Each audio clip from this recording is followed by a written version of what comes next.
kesempatan emas. Kata Nabi SAW, "Man fattara sha'iman kana lahu mithlu ajri sha'imin qala in yanqus min ajri sha'imi syai'a." Siapa yang buka puasakan orang, maka dia akan dapat pahala buka puasain orang tanpa dikurangi 1000 dari pahala orang yang dibuka puasakan itu.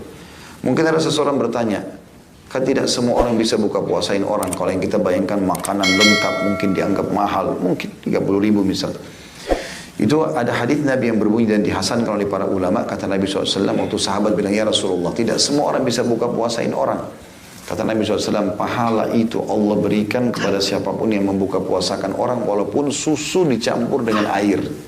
Artinya gini, kalau kau cuma punya 1 gelas susu dan di sebelahmu ada orang yang kau ingin dapat pahala buka puasanya dia, kau tidak punya kemampuan kecuali bagi 2 susu itu dan supaya kelihatan banyak dicampur air. Susu kalau campur air hilang rasanya. Walaupun cuma warnanya dapat. Atau sebutir kurma atau seteguk air. Lalu kata Nabi SAW, siapa yang membuka puasakan orang yang puasa dengan seteguk air, Allah akan berikan dia minum dari telagaku pada hari kiamat. Seteguk air dari telagaku pada hari kiamat yang membuat dia tidak akan pernah haus sampai masuk ke dalam surga. Maka ini kesempatan emas. Contoh saja. Nah kalau seandainya kita buka puasain orang, kan saya pernah kasih masukan itu ya, kalau masih ingat, 1 dus air cuma 30.000 rupiah, 48 gelas. Kalau kita kasih 1 hari 1 dus misalnya, berarti kita hari itu punya 49 pahala puasa. Kita sendiri 48 orang yang kita kasih. Gitu kan. Anggap kita sumbang 1 dus air mineral di masjid misalnya. Atau kita sumbang 1 dus kurma. Ya, misal 10 kilo untuk dibagi-bagi buka puasa. Tapi ada orang lain menyumbang 1000 dus. Ada yang menyumbang 100 dus kurma. Kita nggak mampu sampai ke situ. Niatkan. Ya Allah, kalau seandainya Engkau berikan aku seperti dia, aku akan buat sama. Sama pahalanya. Karena kata Nabi SAW dalam sebuah hadis, manusia ada 4 tingkatan. Tingkatan yang paling tinggi adalah seseorang yang Allah karuniai ilmu plus harta. Dia sudah berilmu agama yang kemudian dikasih harta lagi. Ini tingkatan tertinggi. Makanya teman-teman jadikan dalam doa. Saya pun pribadi selalu amalan kata, ya Allah berikanlah kami, berikanlah aku ilmu dan harta. Karena ini tingkatan tertinggi. Kalau ilmunya luas, hartanya juga halal. Kemudian dia habiskan keduanya di jalan Allah. Sibuk ngajarin ilmunya, sibuk juga sedekahkan hartanya. Maka ini yang tertinggi. Golongan kau yang jadi saksi bahasan kita adalah golongan yang Allah kasih ilmu tanpa harta. Dia tahu ini hukumnya, tapi dia nggak punya harta. Dia mau bangun masjid tapi nggak ada duitnya. Dia mau pergi haji tapi nggak ada duitnya. Dia mau jihad tapi nggak ada duitnya. Dia mau bangun rumah anak yatim, mau buka puasain orang, mau bagi-bagi Quran tapi nggak ada duit. Cuma dia tahu ilmunya. Lalu dia niatkan, ya Allah, dia bilang, kata Nabi SAW, kalau seandainya engkau karuniakan aku seperti orang ini, yang pertama maksudnya, maka aku akan melakukan yang sama. Kalau dia ikhlas, Allah kasih pahalanya sama. Kata Nabi SAW, fahuma fi ajri sawa. Dua-duanya sama pahalanya. Padahal kita nggak punya harta, tapi kita niatkan. Sekarang Ramadan, orang umroh pahalanya sama dengan haji. Kata Nabi SAW, umratu fi Ramadan ta'dilu hajjatan ma'i. Umrah Ramadan sama dengan haji bersamaku. Tapi kita nggak ada kemampuan. Ramadan mahal umrohnya. Misal 30, 40 juta, 50 juta. Kita nggak ada duit misalnya. Sekarang untuk keperluan rumah saja gitu kan. Maka ada teman kita dengar berita umroh. Atasan kita dengar umroh. Jangan diam teman-teman. Niat dalam hati. Minta kepada Allah SWT agar kalau kita betul-betul dikaruniakan kesempatan dan harta, kita akan lakukan yang sama. Allah akan berikan pahala kita sama dengan mereka. Habis lebaran nih.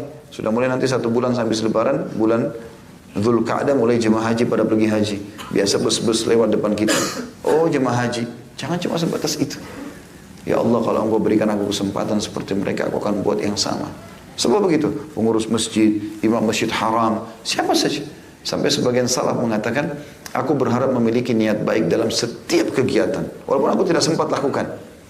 Kalau orang hafal Quran, kita nggak hafal Quran. Ya Allah, kalau Kau karuniakan aku seperti dia, aku akan buat yang sama. Siapa tahu Allah kasih kita kan. Karena memang begitu hadisnya. Kemudian yang ketiga yang buruk ini. Dikasih harta tapi tidak punya ilmu. Maka dia habiskan hartanya pada kemaksiatan. Foya-foya ke diskotik, ke bar, mabuk-mabuk pakai hartanya. Datang golongan keempat yang paling buruk adalah dia ada ilmunya, tidak ada hartanya. Udah miskin, bodoh lagi. Gitu kan. Maka ini yang uniknya kata Nabi SAW, dia melihat orang yang ketiga. Yang punya harta, yang bangun-bangun diskotik, buat maksiat, hura-hura. Lalu dia mengatakan, kalau aku punya harta, aku akan buat sama dengan ini. Maksudnya yang ketiga. Maka Nabi SAW mengatakan, fahuma fi wazri sawa. Maka ini dua-duanya dosanya sama. Kalau orang buat buruk, jangan dicontoh-contohin. Bahkan jangan niatkan dalam hati untuk mengikuti mereka. Ada yang korupsi, ada yang mengambil harta, ada yang begitu, jangan diikuti. Tapi kalau yang baik semua kita ikuti. Ini yang dimaksud teman-teman. Jadi semua kegiatan kita sehari-hari bisa jadi pahala semuanya. Mandi, makan, minum, berpakaian semuanya bisa jadi pahala asal kita niatkan. Makan, minum karena ingin menguatkan tubuh dan merawat tubuh dan agar bisa lebih kuat ibadah. Pakai pakaian untuk memperindah tubuh karena Allah SWT mengatakan dalam Al-Quran. A'udzu billahi minasyaitonir rajim. Ya bani Adam khudhu zinatakum inda kulli masjid. Al-ayat. Hai anak Adam, ambillah semua pakaian terbaikmu pada saat kau ke masjid. Sunnah kita pakai pakaian bersih, bagus, rapi. Nabi SAW mengatakan kepada seorang sahabat yang berantakan bajunya, berantakan rambutnya. Nabi tanya, kau punya harta enggak? Ada ya Rasulullah. Apa hartamu? Unta, kambing, sapi, banyak harta. Disebut semua hartanya. Kata Nabi SAW, kalau gitu mana kau dari nikmatnya Allah? Allah suka melihat bekas nikmatnya pada hambanya. Pakai baju yang layak, sisir rambutmu yang rapi, pakai tunggangan yang bagus gitu.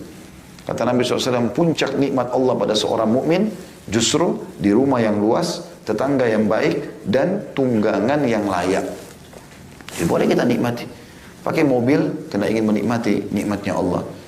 Pakai punya rumah, beli yang besar, perbaikin karena ingin menikmati nikmatnya Allah. Itu saja niatnya sudah jadi pahala. Daripada cuma sekedar renovasi rumah.